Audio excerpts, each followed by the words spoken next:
Okay, let's go ahead and get started. Welcome to tonight's 6 p.m. City Council meeting. Today is Tuesday, March 2nd, 2021. I believe we have everyone.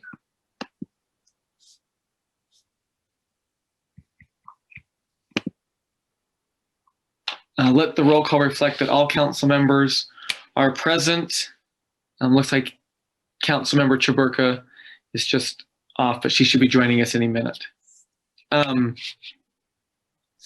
Before we begin, we'll just make reference to the chair's determination that was read at the beginning of our work session, so that has been taken care of.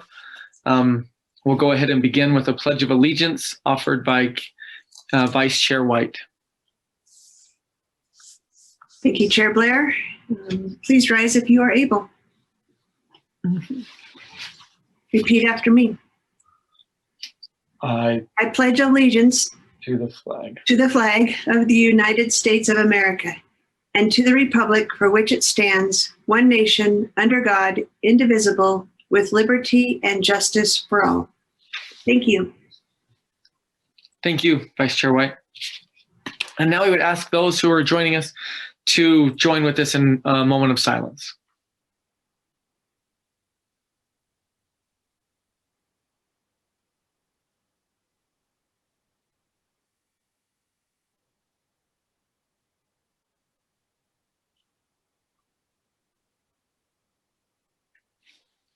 Thank you.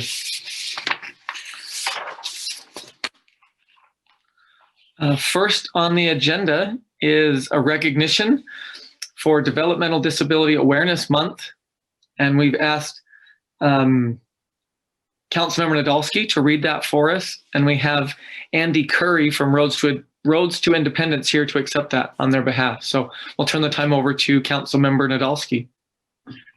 Thank you, Mr. Chair. I appreciate this opportunity to declare March 2021 Developmental Disability Awareness Month in Ogden City.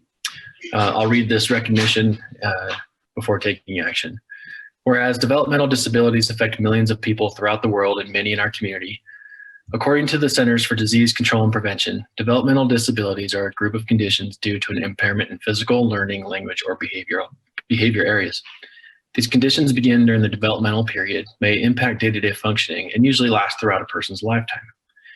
And whereas President Ronald Reagan first recognized March as Developmental Disabilities Awareness Month in 1987 to increase public awareness of the needs and potential of Americans with developmental disabilities. And whereas parents should be aware of developmental milestones such as speech and behavior to detect early signs of a development disability in their children. This helps provide developmentally disabled children with the resources they need to have a fulfilling life. As is the case for everyone, children and adults with developmental disabilities need healthcare and health programs to stay well, active, and a part of the community. And whereas one of the most significant challenges for people with developmental disabilities in our community is integration to work and community living. Transportation, independent living, self-advocacy, and employment are needs that should be attainable for all. Whereas people with developmental disabilities are vital members of our community and valued members of society. They contribute significantly to our families, schools, workforce, and economy. As a community, we recognize their efforts and celebrate their accomplishments and contributions to our city. Now, therefore, be it resolved that the Ogden City Council and Mayor Michael P. Caldwell hereby proclaim March 2021 Developmental Disability Awareness Month in Ogden City. We encourage residents, schools, businesses, and community groups to recognize the importance of inclusion within every aspect of life for those with developmental disabilities. We appreciate the efforts of Roads to Independence and other organizations within our community that help those with developmental and other disabilities to live full, successful lives. And Mr. Chair, I'd like to make a motion so that we can pass and adopt this motion on this second day of March 2021. Second. Great, thank you. We have a motion to adopt this joint proclamation by Councilmember Nadolski and a second by Councilmember Chaburka. This is a voice vote. All in favor? Aye. Aye. Any opposed? That passes. Thank you. Thanks for reading that, Councilmember Nadolski. And if you want to introduce or welcome Andy Curry, that'd be great. No, I appreciate you giving me that opportunity. It was the first time it wasn't the first time I met Andy, but it was the first time I really got to know Andy was when he invited me to Road to Independence along with late Mr. Prescott, whom we all miss, to learn more about what it's like to live life and to live in our community, from the perspective of someone in a wheelchair. And so since that time, I'll have to admit that it really changed my perspective, and it still does to this day. And so Andy Curry from Roads to Independence, if you're there, we'd love to see you and hear from you if you'd like to speak. Hopefully you guys can hear me. Good. Yes, thank you for doing this again this year. I'm not sure how many years we've been doing this, but thank you guys for doing that. And thank you, Ben, for participating in that with John and everything. That was our intent, and we'll encourage, once this pandemic is over, to have anybody join us for that awareness and everything. We do some awareness training and give people a different perspective. And our mission at Roads to Independence is let people know that life isn't over after having a disability. Everybody's got challenges and barriers, and it's just a matter of what you do to overcome those. So we try to bring that awareness and education about that, and we also try to assist people with disabilities and learning the services and supports that are out there. And obviously sometimes we have to advocate strongly for some of those to ensure that we can be successful. And like the proclamation says, one of the big pieces that we always advocate for is full inclusion and employment. We want to see as many people employed as humanly possible, and if they can work, to work as many hours as they can or are able to. And so I just appreciate you guys bringing this awareness. And this is a unusual year with all the pandemic and everything going on. So hopefully, we will be able to do some of our awareness training and get that basketball game going. We've been wanting to do for a number of years now. It seems like we keep having to postpone it. So we will do that, as soon as possible and everything. And, but again, just thank you guys again, and look forward to the time when we can meet in person and actually shake hands. And thank you guys for doing this. Thanks, Andy. Chair, may I say something? Please. Oh, I just wanted to really thank Andy and his team for all the work they do in the community. I know they've helped countless folks that really need that support, and so I really appreciate it. Definitely. Thank you. I feel bad. You keep giving us time to practice for that wheelchair basketball game, but I don't think we've taken advantage of it. So we probably should have taken this time and practiced it a little harder. I was thinking maybe we could do virtual, my son, and then I could have a ringer. My son can jump on for me. I had it all worked out. John was going to let me use his electric chair. There you go. Yeah. But thank you, and thank you for that. And I'm not sure if everyone knows what Councilmember Nadolski did, but he spent a day in a wheelchair, and it was truly one of the council meetings that I remember was him telling of his experiences and the challenges that he met when trying to do that, and how that really changed his view. So it was really neat to hear and see. And so thanks for allowing him that opportunity, and thanks, Councilmember Nadolski, for sharing that with all of us. Yep, thanks for the opportunity to do it. And I'll, without sharing too many details, but I'll just say that, Andy, I've had some experiences in my professional life as well, where we've been able to make some accommodations in some of our infrastructure projects to make sure that we are providing for those needs. And so I wouldn't have had those that insight, and I wouldn't have had as much I guess resolve to make sure that it happened if not for the experience that you gave me. And I think that I remember talking with John about it, but I've talked with others, including Ralph, who also recently passed away. who did single out some of the efforts of our city engineer and his staff for some of the infrastructure improvements that we've been making here and there, the best that we can. And some of the additions that we've put into our playgrounds for developmentally disabled children. I've even gotten messages from family members who have used those amenities. It makes a big difference. And so it's important that we not only take those opportunities to get that kind of outreach with one another, but to put them into action is the most important part. So thank you for your advocacy, Andy, and for the opportunities you've given us. Thank you. Thank you all very much. Appreciate it. Thanks, Andy. Thank you. Thanks for being here, Andy. Okay, next up is 3 items listed under common consent, and will be set. They're under common consent to set public hearings for March 16th on all of those. So with that, I'll go ahead and accept a motion to approve the items listed under common consent. Chair, I'll make the motion that we approve our common consent agenda, which will be setting the public hearing for March 16th on each item. I second. Thank you. We have a motion by Councilmember Heyer and a second by Councilmember Lopez to approve the items listed under common consent and set the public hearings for March 16th. This also is a voice vote. All in favor? Aye. Aye. Any opposed? That passes. And next up is public comments. And just a little reminder, questions posed during public comment will be noted and answered at the end of all public comments. If the council has the answers to the questions, the council will respond to those questions.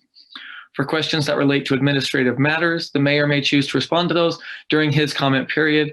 And questions for the council or administration can always be sent to citycouncil@ogdencity.com. This is an opportunity to address the council regarding any concerns or ideas. Just state your name and address for the record and limit your comments to 3 minutes. And I see we have, let's see here. Okay. We have a couple with their hands raised already. So with that, we'll go ahead and start. Heath Sato, the time is now yours.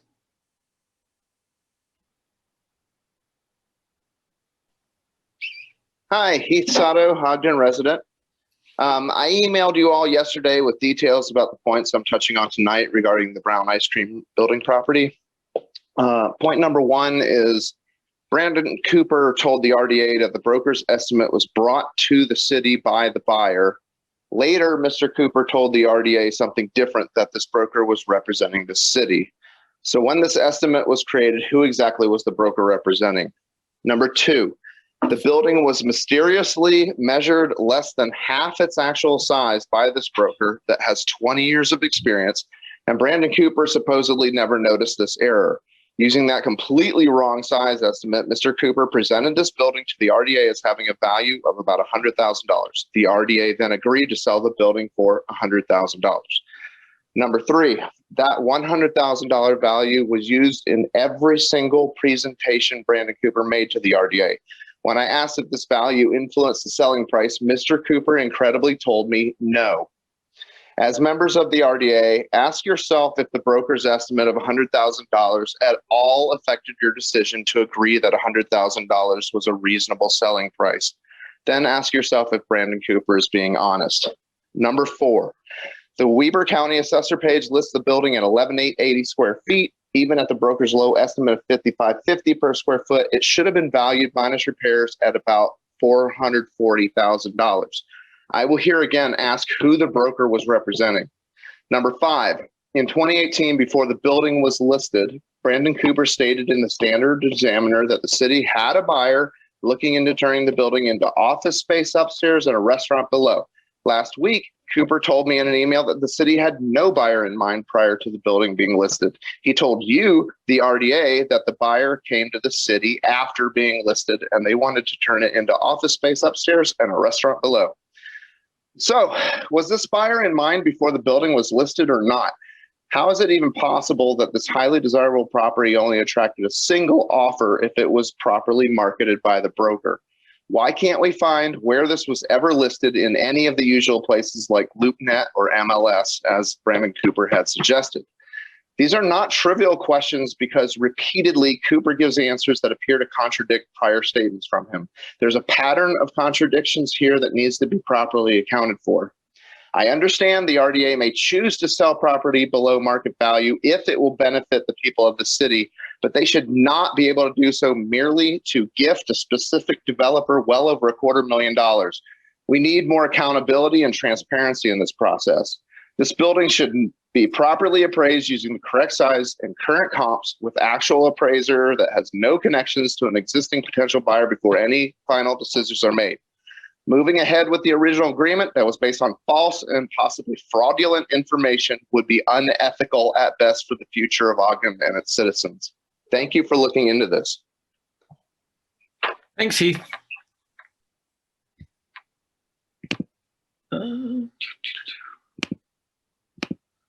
Okay, the next with their hand raised, it looks like Gina Mccracken. Go ahead, Gina. The time is now yours. Oh, can you guys hear me? Yes. Okay, cool. Yeah, so I'm Gina Mccracken.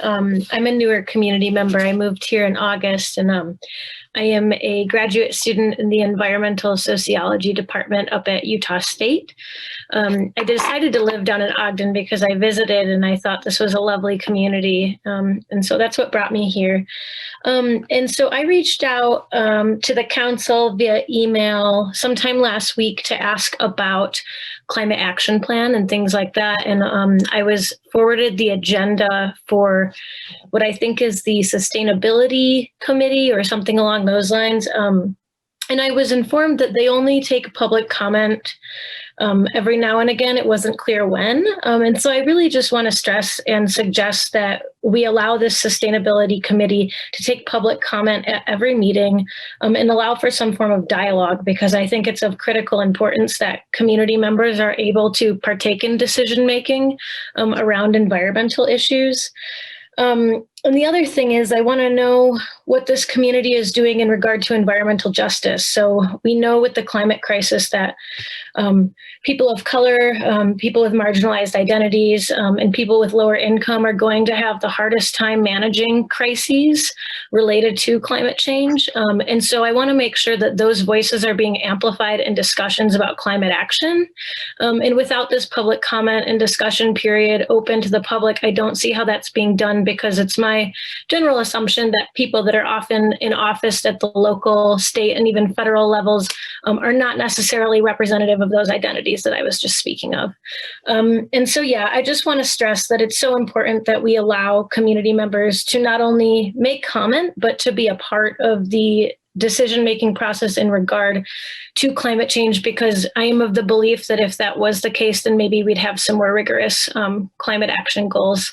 And so I don't know if any of you are on that committee or in contact with people on that committee, but if there's any way to relay these comments over to them, or where you can suggest that I directly speak with some of them about my ideas and suggestions, I would really, really appreciate that. And that's all I have. So thank you very much for your time. Thank you, Gina.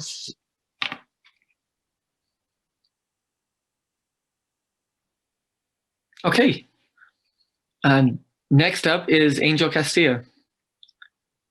Go ahead, Angel. The time is now yours.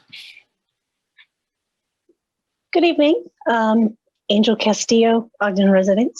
I wanted to ask some questions about status of the Marshall White Center. I'm aware that the survey was completed on Sunday, the deadline for filling that out. But I really want to talk more about whether or not where we are with engineering. When we talked about it in the work session, it was said that the whole process of going through whether or not the Marshall White Center would be sound to be able to be built upon, or whether or not it would need reinforcements or new construction to support any expansion.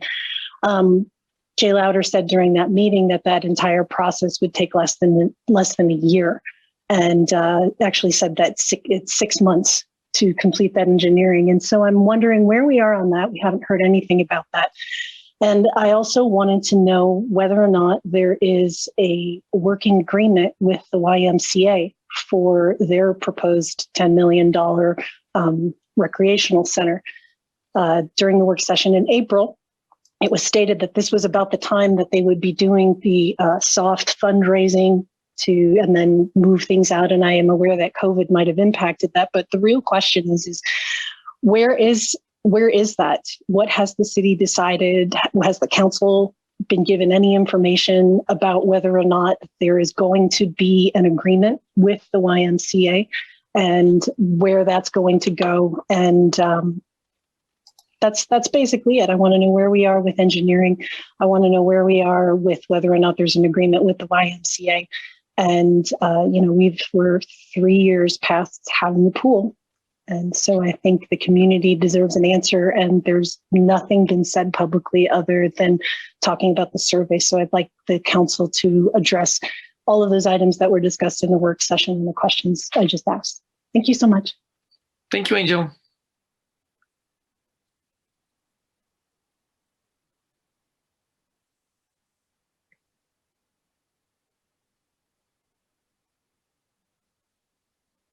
Okay, I don't see any more hands raised.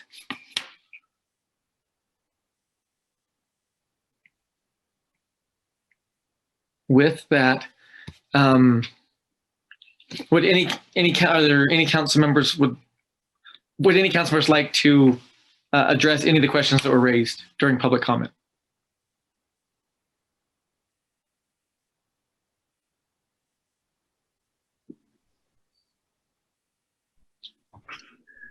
I know you'll be shocked here, but I'd be happy to respond to a couple.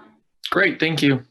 In response to Heath Sato, I did get the email and talked with you on the weekend, and I agree that the process should be more transparent. So I think we're gonna have those discussions as we move forward. And then Gina, I think I must have missed your email, so sorry about that. I will get on that. And I don't know what the process is for doing public comment for the Sustainability Committee. Honestly, I didn't know that they even took public comment or et cetera. So I'll find out about that. And then Angel, I agree. I'm looking forward to understanding better where we are in the process with Marshall White as well. So we'll see if there's any other response.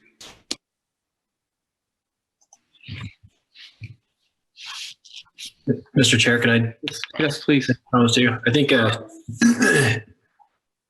listen to the public comment. I think I do think an update on the Marshall White and kind of where we're at on that would be appropriate. If we can't get that tonight, maybe we can ask our staff to check in with admin and get an update for us. And I'll let admin respond to the Mr. Sato's comments. I'll just say that I'm tracking on the correspondence that he's sending on the points that he's making. I think we all take that stewardship and of our decisions really quite serious. And so I'll continue to look at the details, but I just wanted to add that at the same time, I have felt like Brandon has been really tried hard to be forthcoming with facts and details with us, especially in the past year or so. And so I just want to share that I'm not that I am aware of the correspondence and the details that are being provided to us, but that I appreciate the efforts that Brandon has put forward to be transparent with the information that he has. So with those two things in mind, I think that we're going to get to a good answer. I just want to make sure that we're doing it in a reasonable and responsible way that just gets to the heart of the facts. And I think that we'll do that through our formal process. Great, thank you. Chair? Yes. I agree with Ben. I believe Brandon will bring forth the right amount of information that we need. I think he's forthcoming. I think he's very astute to developing this type of a project. This is not a real easy project to do, and there are some complexities to it. But I have trust in Brandon that he'll be bringing forth the information that we may need to make the correct decisions at the appropriate time. This is a very important property for the development not only of downtown Ogden, but also for the future of Ogden and looking to the west of the city. The Marshall White Center is, again, that is a complex issue. We did meet last week with the YMCA in a conference, and I think they're interested in doing the best thing for Ogden. I think we're still in the infancy of developing that type of a program. It's going to take some time to develop the Marshall White Center. The Marshall White Center may take on other scenarios that we haven't considered, but I'm interested to see what the survey has to say and moving forward. But we're not to the point where we have to determine whether we have an agreement with YMCA. We're to the point where we're trying to find the best method of developing that type of a structure for all of Ogden, not for a certain segment, but for the complete citizens of Ogden. Chair, if I may, Please. just quickly want to echo what's been said. I also look forward to hearing more information about this building and about the Marshall White. I appreciate the questions that were raised, and I am honestly, sincerely just tired of asking, because I've been asking for 5 years. When are we ever gonna have a good, decent center for the community? So hopefully we'll get some answers at some point. Thank you. Thank you. Yeah, I was just going to echo that we did meet. I know I met a couple weeks ago with the YMCA, and yeah, they're still excited to partner with us. Still looking forward to it. The city has some things that we have to do on our end, and we're working through those things. So we're still moving forward. Not some people would want us to, but we still are moving forward and trying to get those things, get our end situated so that when we partner up and move forward, that we're ready to go. So, and if the administration wants to speak more on that, they can, but we all, I think all council members have met with YMCA now and had that opportunity to get an update on that. So, if there's no other responses, we'll go ahead and turn the time over to the mayor for mayor comment. Chair? Yes. If I just may, just as a follow up to your comment, I would hope that there was stronger leadership coming from the city and not so much from YMCA. I appreciate what YMCA is doing. I really do. And we need their support and their leadership, but I wish that there was more powerful, more bold leadership coming from our city about the Marshall White. And there have been too many lapses, I think, throughout the years on doing something about this. So I appreciate the efforts from everyone. I know there are a lot of issues and there are a lot of very important things that happen in the city, but this just happens to be a huge priority for me. So that's why I feel the way I feel. But thank you, I appreciate it. Yep, thank you.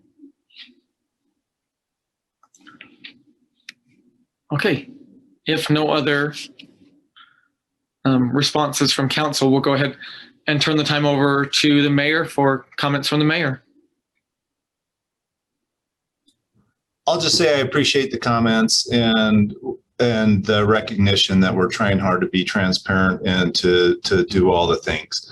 I'll just say in regards to what's happened with Marcia White and some of the other things. That's still a priority, but the priority for us in the last year has been dealing with COVID and really working through all of the small businesses and the PPP loans and everything else that we've worked on. So I'll fully admit that that's taken a little bit of a back seat as we've tried to navigate through this crisis. So I hope you'll give us a little bit of a opportunity to be patient. We'll pick it back up, and we're happy to give you all a report. If you want to have questions answered on exactly where we're at, if you'll ask Janine, we're happy to put meat on that bone and let you know exactly where we're at. But it's been an exceptionally unique year for everybody, and I want to tell you, it's not off our radar at all. It's just we had a really unique year, and we're happy to pick that back up if that's a priority for you all. And I also want to talk about the transparency issue. We've tried hard to be very transparent, and that's why we have work sessions and bring all the deals before you and work through all of the ins and outs of this.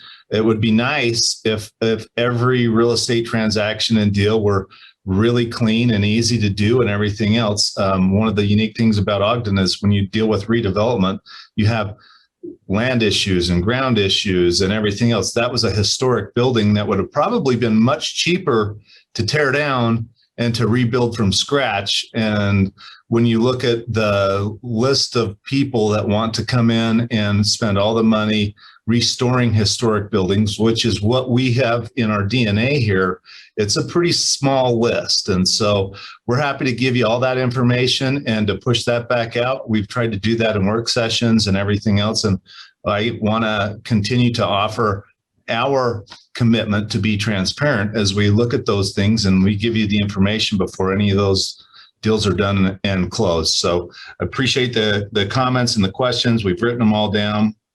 And we'll continue to try to be as transparent as possible and to work with you all so you have all the information and can make those decisions. And then just to close, I really want to thank our administrative staff for their legislative efforts this year. I know that certainly Councilmember Nadolski knows how crazy things can get during a session. When you're there in person, it's even crazier when you're trying to get all that done via Zoom and everything else. And we have had a tremendous lift from all of our executive membership here at Ogden City. At the front part of this, we had 80 plus police bills that were out there. We had 20 preemption bills against city authority to do any kind of zoning or inspections or anything else. And there was a lot of work done from your city staff, our administrative staff, and the League of Cities and Towns to try and figure some of that out and to find middle ground to work on. It's been an exceptionally hard year, and I'd be remiss if I did not thank them for all of their efforts to protect your ability and our ability to help direct how we manage our city and to help keep some semblance of local control and everything else. And I know that a lot of that work goes unsung and it goes on behind the scenes that a lot of people don't get to see or hear about, but they've done a phenomenal job this year. And I just want to publicly thank them all for what they've done in this really, really difficult legislative session. Tuesday, it ends on Friday.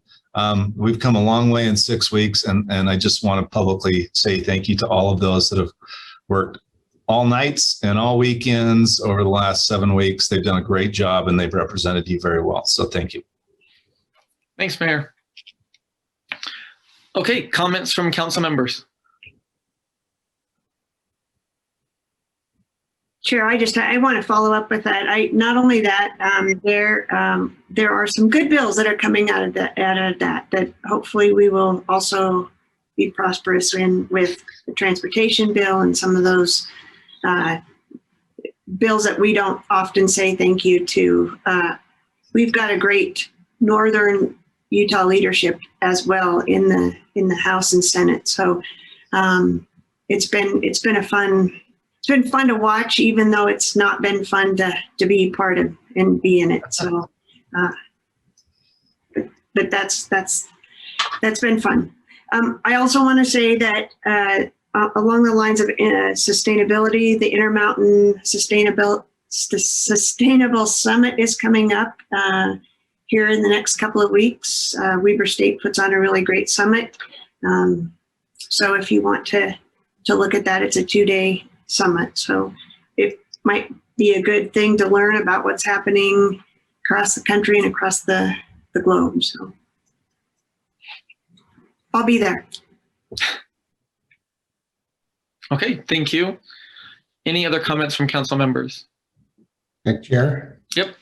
I'd just like to mention that on Friday, we broke ground on a new art plaza there on the corner of Ogden Avenue and 25th Street. It's not as part of the 9 Rails district, and it's going to enhance and impact Ogden for many, many years. And it's nice to see that type of development on that corner there. So it was a great event. It was a little cold that day, but we were able to withstand that. But also Weber State won their first game by a considerable margin. I predict that they'll win the next one by 17 points. Okay, thank you. We've got Councilmember Stevens predicting games. Things are starting to get back to normal again. Chair? Yeah.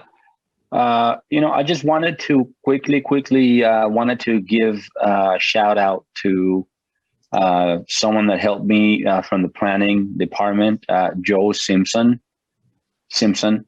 I called in last week because I had some questions about some work I'm doing around my house, and this gentleman, he was extremely kind and helpful, and just some really great customer service. So I wanted to let the administration know if they have any way to pass on that appreciation to this person that just wanted to put it out there. Sometimes, when I get a chance to call city or have interactions with the city, I kind of I feel like I'm just kind of testing a little bit our customer service, and this time to me was just incredible. So I wanted to make sure I let that be known. Thank you. Thank you. Okay. Mr. Chair, before we move on, sorry. If you'll indulge me for a little bit, guys, I had a good day today. I got to connect with a friend that I haven't been able to connect with for a while. And that's something that we've all been missing for quite a long time. But for me, it's something that's really important. And in this particular connection, I was reminded of an interview with Amir Jackson on a podcast recently. And I think we all know Amir, and I think it's safe for me to say Amir is someone that all of us universally respect, just as a community leader, but also as a person. And I took the time and the recommendation to listen to that podcast. And one of the things that Amir shared in that podcast is that sometimes the most important things for us to do are simple things, and sometimes the most impactful things that we can do are to help an individual person. And so, and he also said that it's free for all of us to tell somebody that we love them, and that simple gesture can go a really long way. And so, as I'm sharing this with you guys because as I listened to the podcast, I reflected on an experience that I had here with you guys recently, and particularly with Councilmember Heyer. And I just want to share something from my heart to Rich and to the rest of you guys, but to anyone else that's watching, that I've said a number of times that the pandemic's taught me a lot of things, and that one of those things is that it's the time that we have with our loved ones is really precious, and that the time that we're spending away from them is really important to me. And so as my girls are getting ready in the background to go to basketball practice where I'm supposed to be with them, I'm mindful of the time I'm spending away from them. And so I do plan and will continue to speak my heart and to speak with candor. And it's always going to be my goal to speak with kindness. And I did that recently as we discussed a street renaming issue. And I still feel that I spoke with kindness, but it was really important for me to speak with candor. And it's also really important to me that when I speak with candor, that I'm leading with love, and that I'm not hurting people that I love. And I fear that I did hurt someone I love, and that Councilmember Heyer, I just want you to know that I love you, care for you, and I'm sorry if anything I've done or decisions I've made have hurt you. That's never my intent. And I hope that and I hope that you'll also allow me to speak my heart, and even on the times where maybe I'll lose track of that kindness, that you might give me a subtle nudge as a friend to remind me to stay kind, but also to support me in my candor, and to let all of you guys know that I would want to do nothing but the same for all of you. So that's what I needed to say tonight, and I thank you all for giving me just a few extra minutes to say it. Well, let me reply then, Ben. I've got a pretty thick skin anyway, and your candor has never been an issue for me. And I wanted to express my love for you too. I have friends, and then I have good friends, and I list you in the latter. I don't loan my tractor just to anybody. So anyway, I just want you to know that some of the comments that I made, I hope they weren't misconstrued either. I just think it's really important that we have open dialogue, mutual respect, and that, you know, I spoke up a few times this last few months to give voice to people that I don't think had a voice, and that's kind of why I spoke up. I just kind of felt like I had to, just so that the other part of the equation was heard. So anyway, no, Ben, don't be too concerned about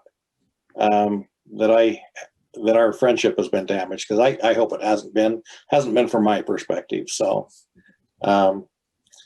perhaps we do need to do something to touch base again with one another, and I hope we can do that soon. Tacos fixes everything, just so everybody knows. Okay? I'm coming for tacos. Well, I think it's baby back ribs, but you know, if you're smoking them, then yeah, it is. You're right. But yeah. I just think it's really important that it's just politics, and sometimes it reaches into our own circles, but it doesn't have to be that way. But I do think it's important that we are all candid with each other and honest and loving and kind. And so I had no doubt that our friendship was in a good place, Rich. I just do feel it's important for me to say those things when it matters to me, when someone matters to me like you do, and everyone else on the council.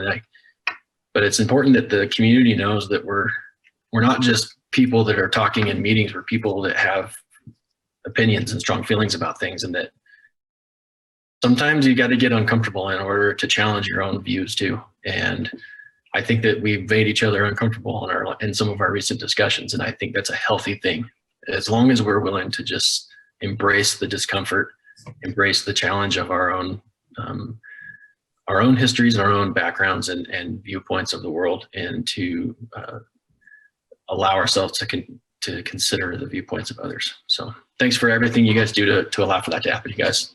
Love you all. I think our council members, we all have a good relationship with one another. We like to associate with one another, and I think that's the real value. We know each one of us have different opinions and different ideas, and that's another great ingredient about our council, is that we can express those freely, but we're all one with one, and when the decision is made, we decide to support that decision. And so I believe we've got a good relationship with our council members. At least that's my perception.